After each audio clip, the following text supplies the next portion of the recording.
In this quick video, I'll show you how to buy USDT on Bitcoin P2P step by step.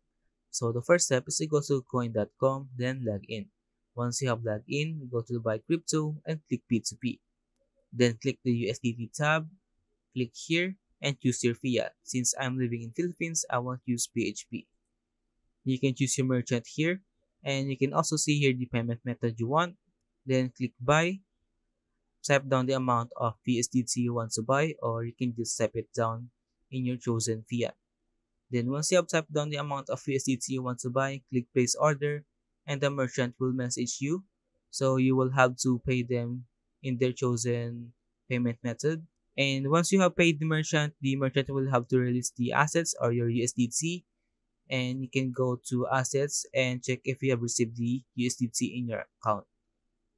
So if you have any questions about how to buy USDT on Bitcoin P2P, leave a comment below.